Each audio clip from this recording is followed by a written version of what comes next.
Welcome to one of the most disturbing cases recorded in the history of antebellum Georgia. Before we begin, I invite you to leave in the comments where you're watching from and the exact time you're listening to this narration.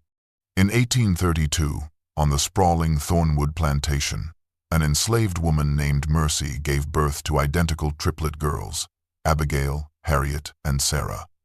The labor began as a violent thunderstorm descended upon the plantation, a meteorological anomaly documented in the weather journals of neighboring estates, with lightning striking the property's oldest oak tree, splitting it into 3 equal sections, a portent largely ignored until subsequent events rendered its symbolism impossible to dismiss. According to the Journal of Martha Willoughby, the plantation midwife, whose leather-bound records were discovered in 1935 during a County Historical Society excavation of slave quarter foundations, the delivery itself was accompanied by inexplicable phenomena that would presage the extraordinary nature of the births. Willoughby's trembling handwriting details how, as each child emerged from the womb, the 3 candles illuminating the crude cabin extinguished simultaneously despite no discernible breeze, reigniting spontaneously with the first cry of each infant, a sequence that repeated precisely 3 times. The midwife's documentation further reveals that each newborn bore an identical crescent-shaped birthmark behind her left ear, a mark she described as unnaturally precise, as though drawn by human hand rather than nature's whimsy. Most chilling in Willoughby's account was the moment when Overseer Thomas Blackwood entered the cabin to inspect the new property, and mockingly suggested the children be separated immediately to break whatever unholy connection binds them. Upon hearing his words, Mercy, though weakened from the difficult delivery, reportedly raised herself up and proclaimed in a voice unlike her own that he who attempts to divide what God has made threefold shall himself be divided, a pronouncement Blackwood dismissed with contemptuous laughter before departing. 3 days later, as documented in the plantation's death register, Blackwood was discovered in the fields, his body inexplicably torn into 3 distinct sections. With no evidence of animal predation or human intervention, the first unexplained death in what would become a decades-long pattern of mysterious occurrences surrounding the triplets of Thornwood Plantation. The Thornwood Plantation's household records from 1833 to 1837, meticulously preserved in the Caldwell family archives and later donated to the University of Georgia's special collections in 1978, provide the earliest documented evidence of the triplets' extraordinary nature, with domestic ledgers noting unusual expenditures for replacement of glassware and porcelain items found inexplicably shattered in vicinity of the infants' quarters. Testimony from Eliza Jenkins, a house servant whose oral history was recorded by the Federal Writers Project in 1937, describes how objects, spoons, wooden toys, small trinkets, would often be found arranged in perfect triangular formations around the sleeping children, despite having been placed elsewhere by attendants moments before. By age 3, the household staff had begun documenting the girls' uncanny ability to communicate without spoken words. The plantation cook's diary, recovered during a 1962 renovation of the kitchen outbuilding, recounts an incident where the 3 little ones sat in perfect silence at the kitchen table, yet laughed simultaneously at precisely the same moments, as though privy to a conversation no one else could hear, their eyes meeting in sequences too coordinated for childish coincidence. Perhaps most disturbing were the entries in the plantation physician's private ledger, discovered in a false-bottomed drawer of his desk in 1953, which clinically details his observations of the physical phenomenon that would come to terrify the overseers. When disciplinary action was administered to Abigail for taking food from the pantry, the switch marks appeared not only on her arms but simultaneously on Harriet and Sarah's, though they had been confined to entirely separate quarters for the preceding 8 hours, an occurrence I witnessed personally and cannot attribute to any known medical condition. Jonathan Caldwell, the plantation owner, initially approached these anomalies with scientific fascination, as evidenced by his correspondence with a prominent physician at the Medical College of Georgia, wherein he methodically documented the children's responses to various stimuli and separation experiments. However, his final letter in this series, dated December 1837, reveals a profound shift in perspective. I no longer seek to understand the phenomenon, but rather to contain it, as I have come to believe that what manifests in these children is beyond the realm of natural science, and perhaps closer to something my religious education taught me to fear, something that watches me through 6 identical eyes, with an intelligence that seems to precede their earthly existence. The Caldwell Plantation's transaction ledger from February 1838, now housed in the Georgia Historical Society's Antebellum Commerce Collection, contains a tersely worded entry documenting the sale of female child Sarah, age 6, to Frederick Montgomery, owner of the neighboring Willow Bend plantation, for a sum significantly below market value, a financial concession suggesting the Caldwells' desperation to separate the sisters superseded economic considerations. A notation in Jonathan Caldwell's private journal, discovered behind a loose brick in the plantation house's study during its 1967 restoration, reveals the calculated nature of this decision.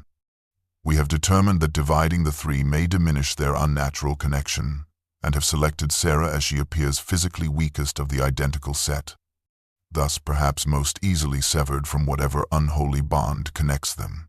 Montgomery's personal correspondence, preserved by his descendants and made available to researchers in 1991, chronicles the increasingly desperate situation that followed Sarah's arrival at Willow Bend.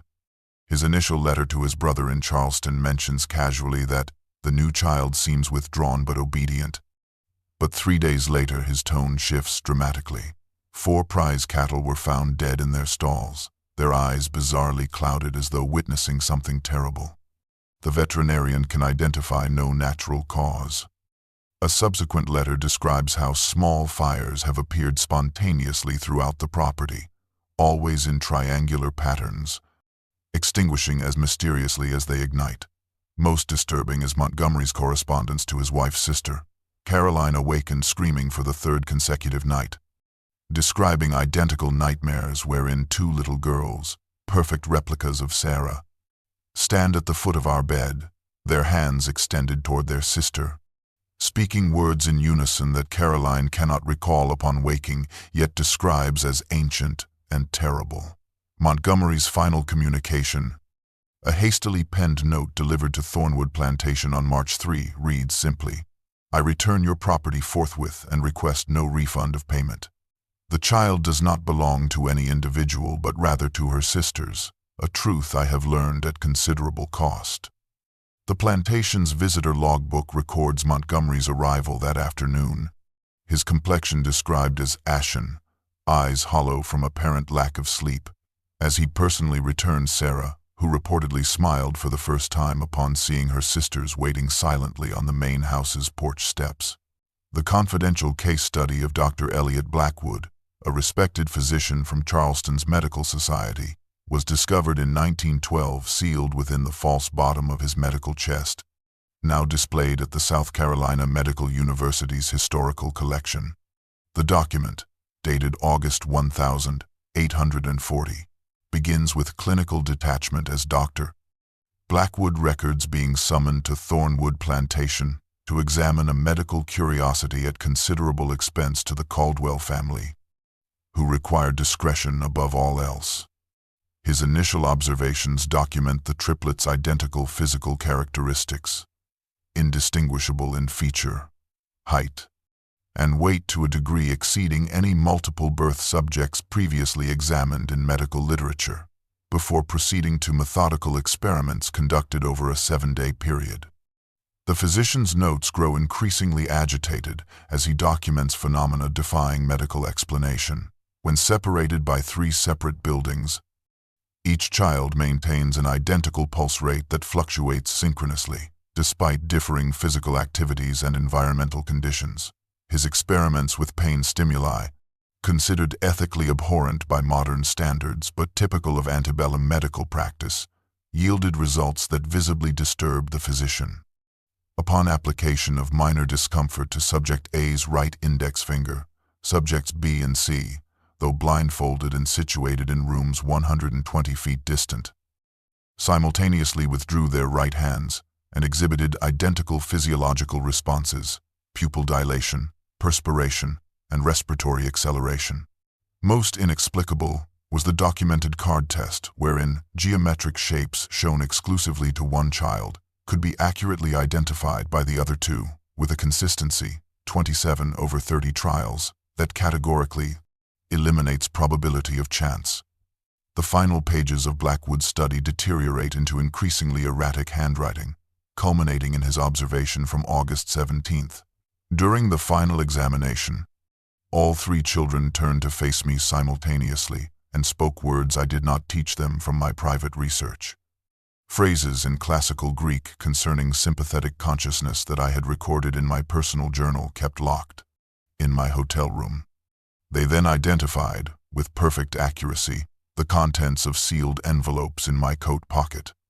Admission records from the Charleston Asylum for the Mentally Disturbed, cross-referenced in a 1964 psychiatric historical study, confirmed Dr. Blackwood's admission on the 20th of August 1840, his diagnosis noting acute delirium characterized by persistent terror of three identical female entities whom patient insists communicate with him telepathically.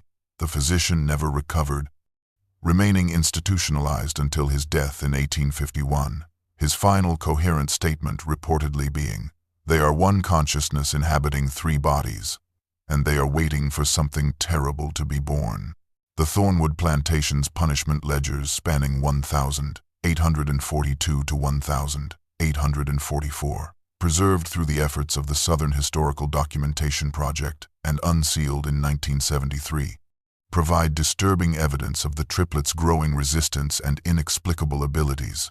The first documented incident, recorded by Overseer James Wilson in March 1842, describes his attempt to whip Harriet for insubordination. Upon striking the first blow, I experienced a searing pain across my own back, and upon examination later found a laceration identical to that inflicted upon the girl. This defies rational explanation.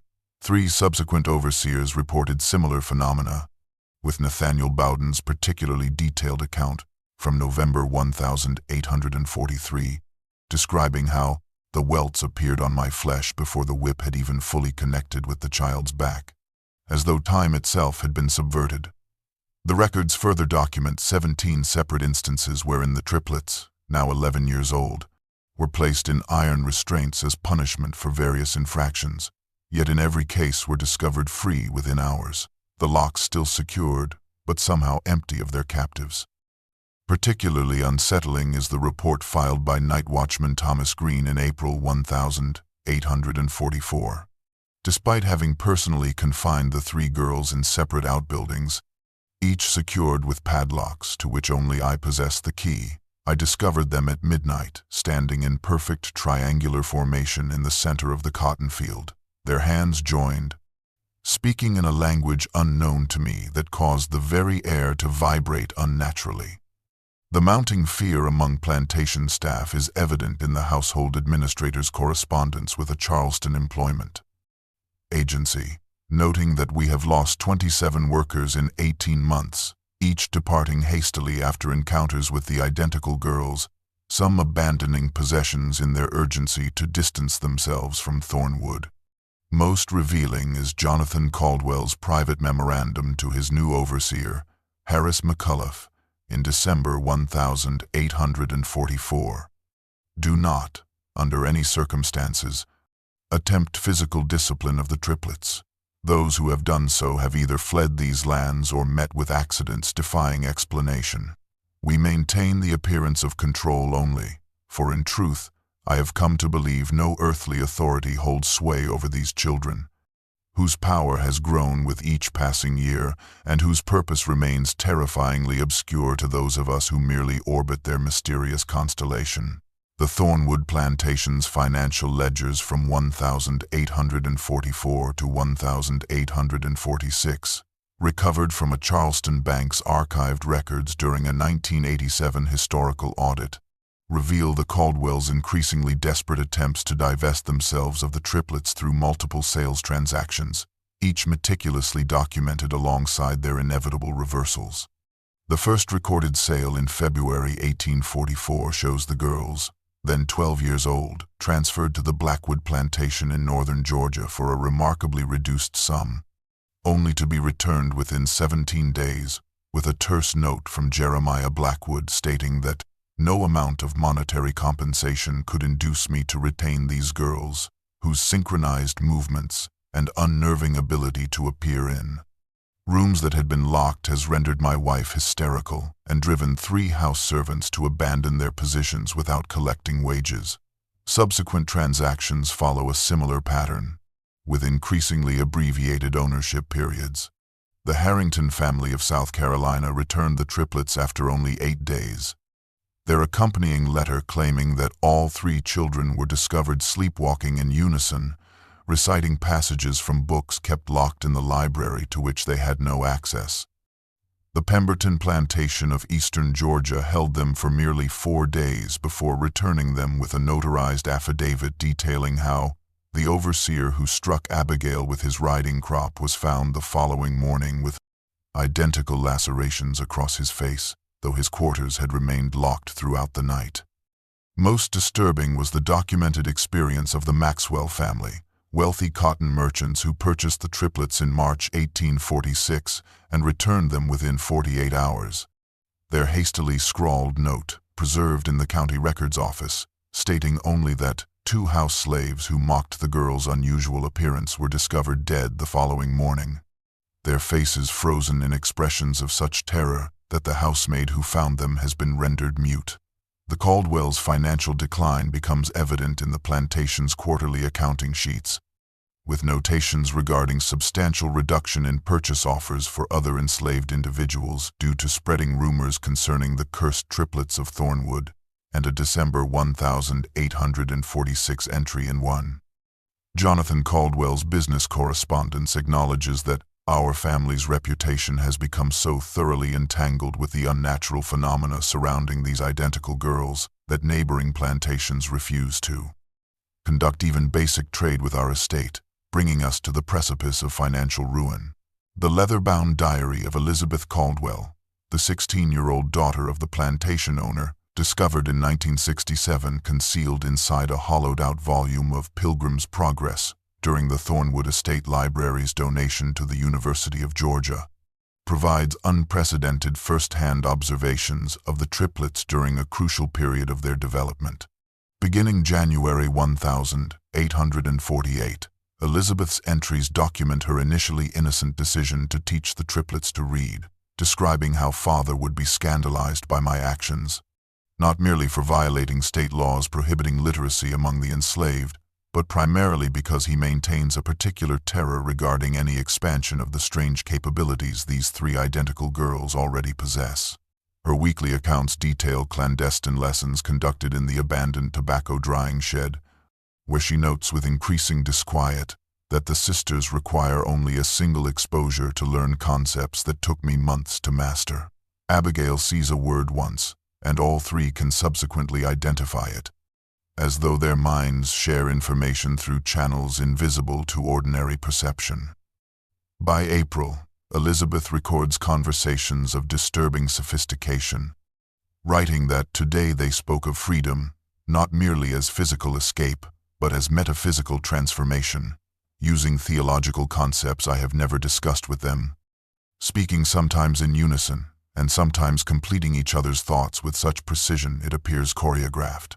Most unsettling are her May entries describing the peculiar symbols the triplets began drawing in the side margins of their lessons, elaborate interlocking triangles containing writing that resembles no language I recognize, yet which they claim represents the geometry of liberation that came to them in identical dreams. Elizabeth's final entry from the 14th of June, 1848, reveals both fascination and mounting dread. I discovered in Father's study today a volume on ancient African spiritual practices containing symbols remarkably similar to those the girls have drawn. When I showed them the book this afternoon, They smiled in that perfect synchronicity that chills my blood and said, "Your father seeks to understand what he should rightfully fear." Our mother knew these symbols before us, and soon we will complete what she began. I fear I have provided them with tools that may unlock something beyond my comprehension. Yet I cannot bring myself to end our sessions, drawn as I am to their otherworldly presence like a moth to dangerous flames. The Caldwell family's desperate turn toward religious intervention is documented in a series of correspondences preserved in the archives of the Episcopal Diocese of Georgia, catalogued during a 1976 seminary research project on antebellum spiritual practices. The first exchange, dated July 1848, reveals Jonathan Caldwell's uncharacteristically humble appeal to Reverend Thomas Whitaker of Savannah, requesting his learned evaluation of a spiritual anomaly that has confounded all rational explanation and threatens the very stability of our household. Whitaker's response following his 3-day visit to Thornwood suggests deep disturbance, his assessment concluding that the identical triplets appear to manifest a form of demonic possession, unlike any documented in theological literature, wherein the entities have achieved perfect synchronization across 3 vessels, creating an unholy trinity that inverts and mocks divine order. The subsequent correspondence with Father Michael O'Connor of the Charleston Catholic Parish reveals a markedly different interpretation. His letter stating that these extraordinary children may represent not demonic influence but rather divine selection, triplets being exceedingly rare among their race, vessels perhaps chosen to reveal God's parrots. Mysterious purposes, though I confess their abilities exceed any miraculous manifestations I have witnessed or studied in ecclesiastical texts. Most significant was the evaluation conducted by Reverend Isaiah Freeman, a Methodist minister known for his moderate views on slavery, whose 10-page assessment, discovered in 1992 among his personal papers, begins with scientific skepticism but concludes with palpable dread. Having witnessed the inexplicable mental connection among these 3 young women, their ability to recite passages from sealed texts, and their knowledge of personal secrets I have shared with no living soul, I can offer no explanation compatible with our understanding of God's natural order. All 3 clergymen, despite their conflicting theological interpretations, uniformly declined further involvement with the case. With Reverend Freeman's final correspondence to the Caldwells in November 1848 containing an explicit warning, "What inhabits Thornwood Plantation transcends our ecclesiastical understanding. Yet I believe with grim certainty that these 3 identical souls represent an instrument of judgment for the profound moral sins upon which your wealth and position have been built. I fear you have precious little time to make peace with your Creator before a reckoning arrives through vessels you foolishly believed you owned." The events of the 17th of April, 1849, pieced together from the sworn testimonies of 17 Thornwood Plantation residents recorded in the Calhoun County Sheriff's investigation files, began with what the plantation's weather journal described as an unseasonable and severe cold front descending upon the property like a shroud, temperatures dropping nearly 30 degrees within a single hour as unnatural mists arose from the fields.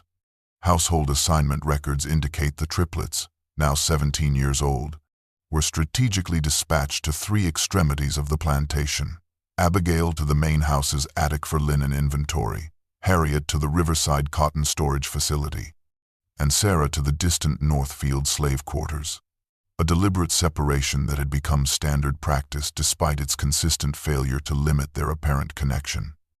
At approximately 9:47 p.m., according to the night watchman's log, a fire was reported in the Eastern Tobacco Barn, drawing most able-bodied workers to combat the blaze, which multiple witnesses described as forming a perfect triangular pattern, unlike any natural spread of flame. The subsequent investigation report filed by Overseer McCullough notes that during the ensuing chaos, all 3 sisters were discovered missing from their assigned locations within the exact same minute. Despite being under separate supervision at distances exceeding half a mile, the plantation's hunting dogs, renowned for their tracking abilities, reportedly whimpered and retreated, tails between legs when presented with the triplets' garments, refusing to follow any scent trail despite their handlers' brutal encouragement. A supplementary report filed by local militia members who joined the search notes the peculiar absence of any moon or stars that night, as though the heavens themselves had been draped in black cloth, rendering lanterns ineffective beyond a few feet. Most unsettling was the discovery documented by 3 different search parties returning at dawn. Each reported finding identical symbols, freshly carved into the trunks of 3 separate oak trees, forming a perfect triangle across the plantation, symbols consisting of interlocking crescents surrounding what appeared to be ancient African script. Jonathan Caldwell's final entry in his personal journal that night, discovered decades later, reads simply, "They have gone, though I ordered every road watched and every boat secured. I cannot escape the terrible certainty that they departed not by fleeing away from Thornwood, but by proceeding somewhere deeper, somewhere we cannot follow. God have mercy on us all." The Calhoun County Sheriff's official report, filed on the 30th of April 1849 and preserved in the State Historical Archives, concludes with the admission that, despite deploying the largest search party in county history, no trace of the Thornwood triplets has been discovered. Neither footprints, nor disturbed vegetation, nor sightings from neighboring properties, as though the earth itself swallowed them whole. The Atlanta Constitution's May 7th article, headlined, "Bizarre Disappearance Confounds Authorities," details how search volunteers reported compasses spinning uncontrollably near the 3 marked trees, lanterns extinguishing without cause, and inexplicable disorientation, causing seasoned trackers to become lost on familiar terrain. Parish records document the Caldwell family's swift social ostracization, with their names conspicuously absent from church attendance logs and society event registries, while correspondence between local plantation owners reveals an unspoken agreement to maintain distance from the Caldwell misfortune, lest its mysterious nature prove somehow contagious to our own properties. The diary of Millicent Hargrove, wife of a neighboring plantation owner, recounts how whispers of a curse born from Mercy's dying breath have spread among both white and colored communities, with many believing the identical girls were vessels of ancestral retribution rather than ordinary flesh and blood. Most disturbing were the meticulously documented deaths that began occurring within weeks of the disappearance. The county coroner's records noting the inexplicable demise of former Thornwood overseer Wilson, found in his home with lash-like wounds materialized across his back, identical to those he had inflicted upon the triplets 6 years prior, though no weapon nor perpetrator could be identified. Similar fate befell the trader Maxwell, who had briefly purchased the girls in 1846. Discovered in his Charleston office with his face frozen in a rictus of terror, the medical examiner's report noting that no natural disease nor poison explains the expression of profound horror permanently affixed to his countenance, reminiscent of the slaves who perished after mocking the triplets while in his possession. By summer's end, as documented in community prayer logs, 7 former Thornwood employees who had directly participated in disciplining the triplets had met equally inexplicable ends, leading the Georgia Episcopal Diocese to dispatch an investigator whose preliminary report simply stated, "Something awakened at Thornwood continues its work, though the vessels themselves have vanished." The Thornwood plantation's precipitous economic collapse is meticulously chronicled in the Georgia Agricultural Census records, which document an unprecedented agricultural decline beginning in autumn 1849, when cotton yields dropped by 73% despite favorable weather conditions, followed by 3 consecutive seasons where crops withered in patterns forming perfect triangular formations across the fields. The soil within these boundaries turned inexplicably saline. Bank correspondence from 1850 reveals the Caldwells' mounting debts as Jonathan Caldwell frantically sought loans to compensate for the catastrophic harvest failures, with the loan officer's private assessment noting that many financial institutions now refuse dealings with Thornwood due to its increasingly sinister reputation. County slave registries document an extraordinary 14 exodus of enslaved workers, with official reports confirming that 42 individuals escaped Thornwood between 1,850 to 1,852, an unprecedented number suggesting organized resistance or, as local rumors contend, supernatural intervention enabling their flight. The Caldwell family's personal tragedies, detailed in parish death records, began with Elizabeth Caldwell's mysterious drowning in 1851, her body discovered in the plantation pond with what the coroner's report described as 3 distinct crescent-shaped marks upon her throat, though the water showed no signs of struggle. This was followed by the sudden blindness afflicting Jonathan Caldwell's wife in 1852, her medical assessment stating that the patient's vision was not impaired by any identifiable physical condition. Yet she reportedly saw nothing but 3 identical faces, regardless of where she looked. The final catastrophe occurred in 1853, when Jonathan Caldwell himself was found in his study, technically alive, but, according to the physician's notes, wholly unresponsive to external stimuli, his eyes open but vacant, repeating only the phrase, "They were never truly here," at precise 5-minute intervals.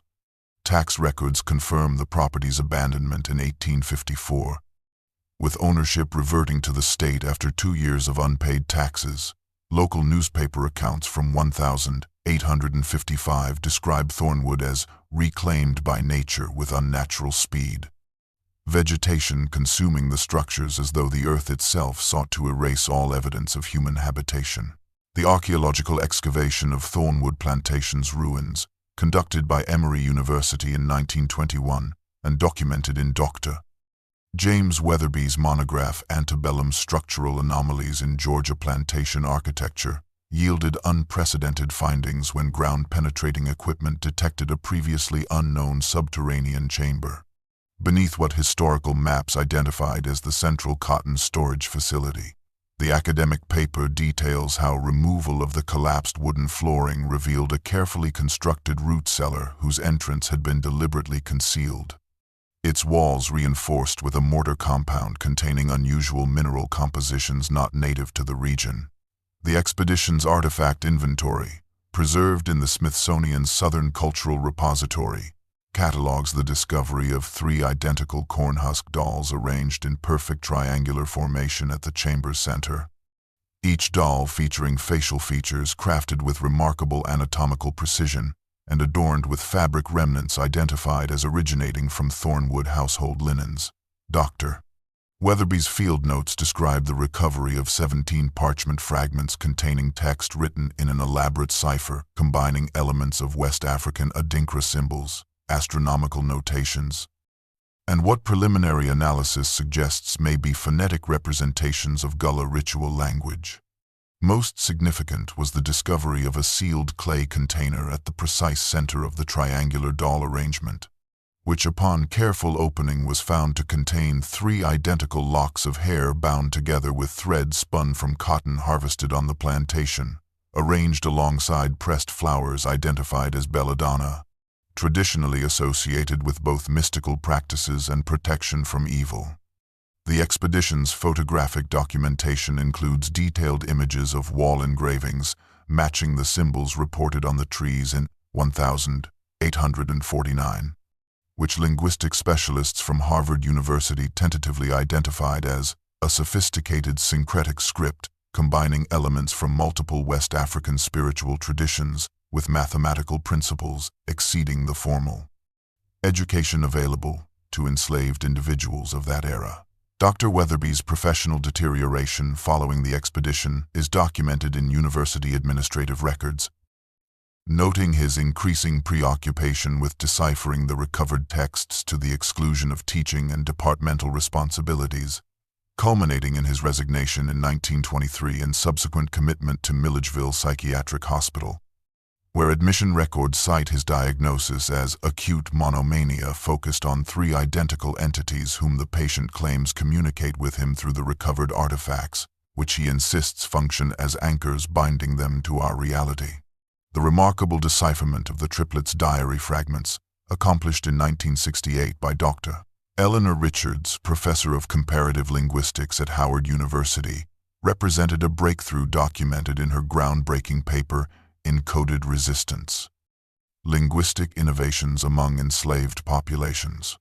The translation process, requiring 3 years of interdisciplinary collaboration with experts in West African languages, mathematical cryptography, and antebellum history, revealed a document of extraordinary significance that Dr. Richards described as not merely a diary but a manifesto of metaphysical rebellion.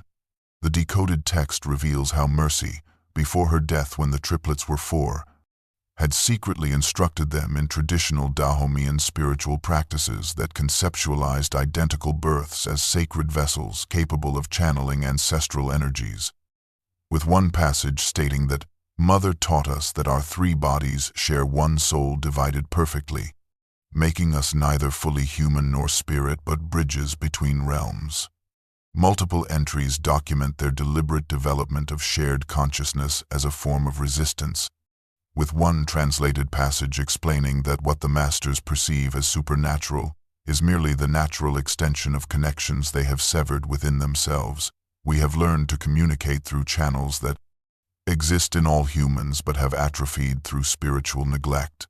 The diary details their meticulous planning for departure, clarifying that escape referred not to physical flight but to metaphysical transformation. We will not flee across land or water, but through the doors that exist in the spaces between our 3 selves.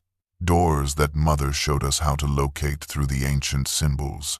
Most unsettling was the final entry, dated the 16th of April 1849, which reads, "Tomorrow night, when the moon hides her face, we will complete the triangle and open the way.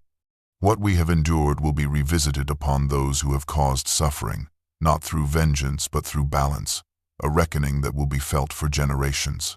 We leave behind these words as testimony that what appears to be our disappearance is actually our rebirth. We were never their property but rather the instruments of their accounting. 3 voices speaking as one across time, from a place where the concept of bondage cannot exist. The Smithsonian Institution's African American Oral History Project, conducted between 1982 to 1987, documented the remarkable testimonies of 7 individuals from disparate regions: New Orleans, Chicago, Montreal, and the Georgia Sea Islands, all independently claiming ancestral connection to the Thornwood triplets. The project's interviews, digitized in 2005 and made available to researchers, reveal striking commonalities in family lore despite the geographical separation of the participants, with project director Dr. Marlene Townsend noting that these individuals had no prior contact yet recounted nearly identical family narratives about ancestors referred to as the 3 who became one who had disappeared from a Georgia plantation through supernatural means rather than conventional escape. Participant Eliza Johnson from the Sea Islands described how, "Our family has always known that we descended from Sarah, one of 3 identical sisters who transcended their bondage through spiritual means, our ancestors called soul walking," while Chicago resident Thomas Freeman recounted childhood lessons about great-great-grandmother Abigail, who with her sisters discovered how to exist simultaneously in multiple planes. All 7 interviewees reported family traditions of unusual intuitive abilities, with Montreal resident Marie Baptiste explaining that, "The women in our family have always known things before they happen, and can sense when relatives are in distress across any distance. Abilities we understand as inheritance from our ancestor Harriet, who with her sisters discovered the pathways between minds." 5 participants independently described recurring dreams featuring identical elements. 3 oak trees arranged in a triangle, a hidden underground room, and 3 women speaking in perfect unison, in a language that feels familiar despite being unrecognizable upon waking. The familial connections received scientific scrutiny in 2010, when geneticist Dr. Robert Chen conducted DNA analysis, documented in the American Journal of Human Genetics, confirming that the 7 participants who claim descent from the triplets share specific genetic markers indicating common ancestry within approximately 5 to 7 generations, making their claimed relationship to common ancestors statistically plausible. However, Without confirmed biological samples from the historical triplets themselves, Dr. Chen's paper acknowledges that, while genetic evidence supports the descendants' relatedness to each other, we cannot conclusively confirm their specific lineage to the Thornwood triplets. Though the geographical and temporal distribution of these genetic markers aligns with the historical record of the case. Contemporary academic inquiry into the Thornwood triplets case has intensified in recent decades, with the 2018 Interdisciplinary Conference at Emory University bringing together scholars from psychology, history, anthropology, and religious studies to examine what the proceedings described as a uniquely documented case that challenges conventional boundaries between historical fact and folkloric elements. The Journal of Multiple Birth Psychology published Dr. Vanessa Harrington's landmark 2015 study analyzing the Thornwood case through the lens of modern understanding of psychological connections between identical siblings, noting that while contemporary science recognizes phenomena such as twin telepathy as primarily empathetic rather than supernatural, the documented Thornwood experiences exceed by several orders of magnitude what current psychological frameworks can explain. Historical reassessment of the case appears in Dr. Passus Marcus Johnson's award-winning monograph, Resistance Embodied, Spiritual Warfare on Antebellum Plantations, which contextualizes the triplets within broader traditions of enslaved resistance, arguing that what appears supernatural to the white historical gaze often represented sophisticated adaptations of African spiritual technologies deliberately misrepresented in plantation records to conceal their revolutionary potential. The plantation site itself, now protected within the Georgia Historical Trust, has undergone 3 paranormal investigations documented by respected parapsychological research teams, with the University of Virginia's 2019 study recording statistically significant anomalies in electromagnetic readings, forming triangular patterns corresponding precisely to the locations where the mysterious symbols were reportedly carved in 1849. Most remarkable was the 2020 discovery by Canadian archivist Elaine Dubois of a previously uncatalogued daguerreotype in the Montreal Historical Society's collection, dated approximately 1865, showing 3 identical middle-aged black women seated in triangular formation in a photographer's studio, wearing the formal attire of free women of moderate means. Photographic authentication experts from the Smithsonian have confirmed the image's age and lack of manipulation, while facial recognition specialists note that the bone structure and distinctive crescent-shaped marks visible behind the left ears of all 3 subjects show remarkable consistency with the descriptions of the Thornwood triplets. What continues to disturb viewers of the image, as noted by multiple researchers in the Canadian Journal of Historical Photography, is the unnaturally intense gaze of the 3 women, who stare not at different points as photographic subjects typically did during long exposures, but directly into the camera with identical expressions of such profound awareness that contemporary viewers report a distinct sensation of being not merely seen but recognized across the span of more than 150 years.